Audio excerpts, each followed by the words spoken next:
What is going on, Swoopers? Welcome back to another episode of Swoop Luke. In this episode, we'll be previewing the Collingwood Giants practice game. Let's get into it.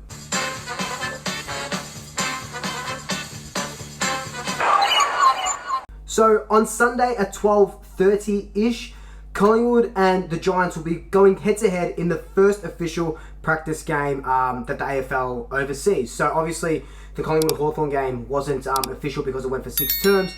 GWS versus Sydney, the first practice game as well. It went for 6 terms as well, so obviously that's not official. But this is the first official one showing on Fox Footy. I think KO as well, but I'm not too sure about that. But definitely on Fox Footy.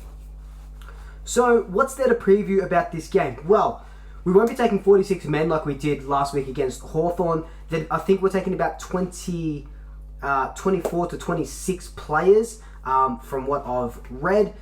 What that means is that we'll get a really good look of what our lineup is going to look like in 2 weeks when we play the Saints at round 1 on Friday. So it is going to be an exciting game because this is when we're really going to see how Craig McRae and the other coaches' game plan comes into full effect. The Giants, pretty formidable. We've had the wood on them sometimes, they've had the wood on us sometimes, but whenever we verse each other, it's usually a very good game. I don't have to remind you of that prelim. I don't have to remind you of the game where Jeremy Howe did his knee as well. It's always a close game, and it's always, these last couple have been within a couple of goals as well. I'm really looking forward to this game, mainly, like I said, because of Craig's coaching game plan, but also now that's, God damn, I hate even saying it, but now that Charlie Dean has done, or has fractured his foot, and he looks like it to be out for 6 to 10 weeks from what I'm hearing from some reporters, which that's absolutely devastating. Like, he was going to debut in round 1 because of Jordan Roughhead obviously not playing. We finally found a key backman. No Mark Keane as well. He's gone back to Ireland after the draft and stuff. So we don't have a replacement. So it's just disappointing, you know. I don't know if it's a stress fracture, or whatever it may be. But it's really disappointing that we won't get to see him.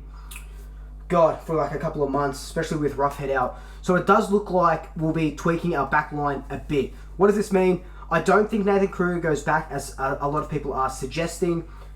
Freddie, as we like to call him, Freddie Kruger, he came to us from Geelong because Geelong were playing him in the back. He didn't really like it. We said, yeah, here's a forward spot. Smash it out. Against Hawthorn, he did really well. A couple of goals, 6 tackles for a full forward. Huge, right? I don't want to see him in the back line. If there's one guy I do want to see in the back line, it's Will Kelly. I can't believe I'm saying this, but our forward line is stacked at the moment. I don't see Kelly fitting into there. So, playing the back line, I think he was All-Australian in the under-18s as either a centre-half backman or a full-back guy. So, that can happen. I do want to see Kelly go back at some stage. Does Magin go in the game? Does Magin come into the side as well? Probably. Look, I know a lot of people don't like him. I made a video about him a while ago. I'll put the links down below. But Magin is the Pies whipping boy, because what happens is he doesn't have standout games. He has good games, great serviceable games. But with Magin, is if he makes a mistake or makes a turnover, it gets amplified across the supporter base, right? But if the same thing is if Pendlebury turned it over, or if Grundy or whoever may turn it over, they don't get as vilified as much as Kruger would. As much as Magin would. So he is a whipping boy, just like Josh Thomas, just like Will Hoskin-Elliott. I think Magin can play that role that we need him to. Not that full back. He did line up on Buddy in his first game, Magin, so that was insane. But I think as a stopgap until we get Jordan Roughhead back. Roughhead's training really well. Hopefully we see him back earlier than round 4. I'm hoping for around 2 or 3 because we will need him. But it's either Kelly or Magin that'll go down back and replace Dean, who was replacing Roughhead. Things I'm also looking forward to is if Mason Cox can back up what he did against Hawthorn, clunking marks, kicking a couple goals, providing that pressure and that contest. McRae came out and told Damien Barrett in an interview that, we'll be using Cox a lot more. The ball's going to get down there a lot quicker and obviously a lot more. Like we saw, we kicked, I think, 18 goals in the first 3 quarters last week, or first 3 terms. So I want to know if, against a good Giants side, look, I don't know who he gets. I think Sam Taylor would probably be playing, and I highly rate him as the Giants' best defender and one of the best up-and-coming defenders in the league. So I want to know if he can back it up and if he can work well. If Kruger does get a go, definitely with my check. Jamie Elliott as well, he kicked 5 goals last week.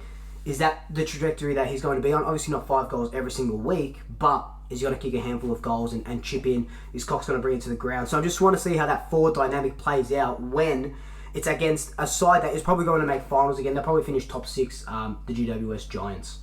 Another thing that I do want to see is the back line, how we line up. Like I just mentioned, Will Kelly or Jack Madgen. There's going to be no Isaac Quaynor now. We know that Scott Pendlebury is going back. Nick Dacos is going back as well. Brayden Maynard's going to have a lot to do, and so is Jack Crisp. We need that run. Johnny Noble will probably find himself a lot more on the half back line now that Isaac Quaynor's not there. With that concussion, of course, he'll be back for round 1. I'm not too worried about our engine room. Like, the middle seems pretty good. Grundy doesn't have to go up against Mumford, which is thankfully, because we know that Grundy gets towed up by Mumford every single time. So he doesn't have to go up against that, but he does have to go up against a good midfield side in the Giants. So when the Giants are on, they're pretty on. So can our midfield keep up? I want to see Pat Lipinski do it against, Caniglio and stuff like that. Is Toby Green going to kick a bag? It's just going to be an interesting gauge of how we're going to go for the rest of the season. I honestly don't care if we win, awesome. We always want to win, right? Amazing. If we lose, unless we lose because we've been playing poorly, I'd get a bit upset. But it's just a testing game. I just want to see our boys give full effort. I want to see this game plan in action. Obviously, I'm not going to be there because it's in Sydney, this game. So I will be able to see its broadcast so I can get a bit of a nice view. But in saying that, we always want to win. And if we lose, we're always going to be disappointed if we lose. But again, it's only the preseason. So either way, I'm very excited. My prediction is that Collingwood are going to win by 13 points. Let me know your predictions down below. But this will just be my quick preview of Sunday's game against the Giants. Let me know your thoughts down below. But in the meantime, like, comment, subscribe, tell your family, tell your friends, tell your pets. And until next time, double shackers. I'll swoop you later.